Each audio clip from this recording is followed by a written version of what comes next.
the base of a right triangle is increasing at a rate of 1 centimeter every second.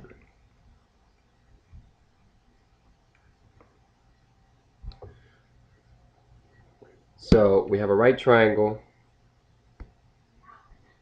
and it's increasing. So this is changing. Let's call it X.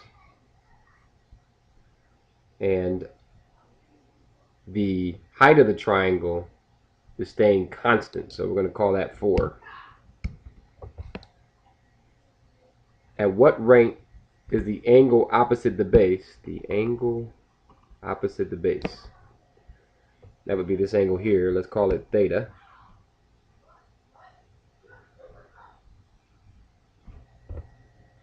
At what rate is theta changing when the triangle is isosceles?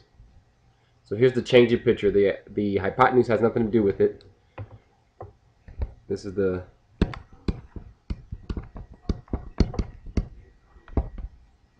changing picture. And then we have the snapshot picture.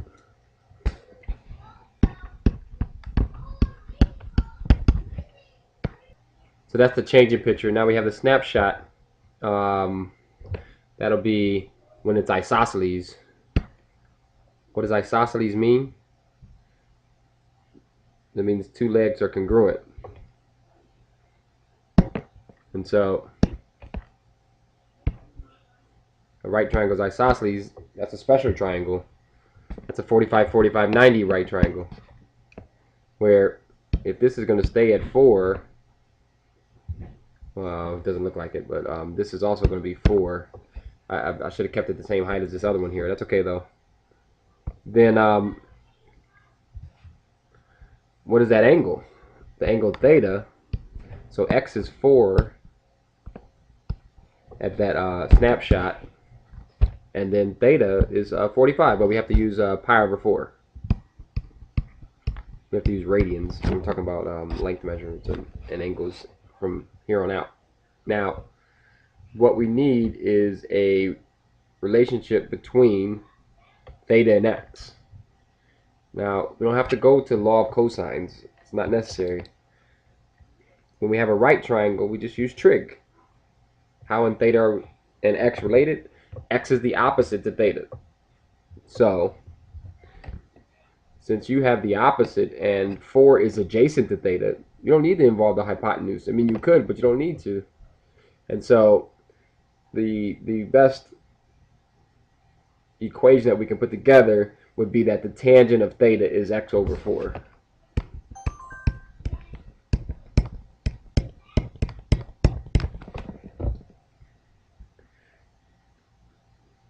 Opposite over adjacent. So that x is 4 tan theta. And that's step 5. Make your equation that relates to your variables that are changing. Step 6 is to take the derivative with respect to time. So we dx dt, that's the left hand side, because the derivative of x is just 1.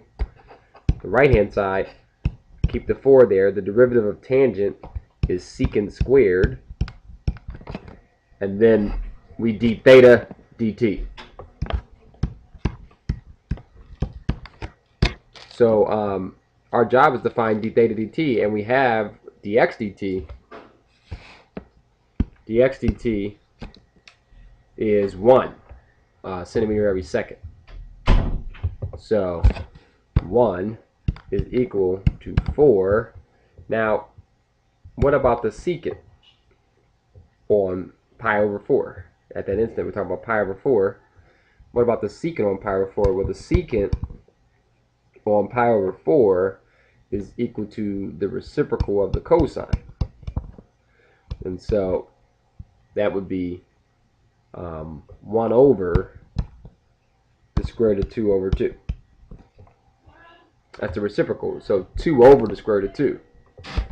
And that needs to be squared. And then we're trying to solve for d theta dt. Well, when you square the 2 over root 2, what you get is 2. And so we have 1 is equal to 8 d theta dt, or that d theta dt is 8, 1/8.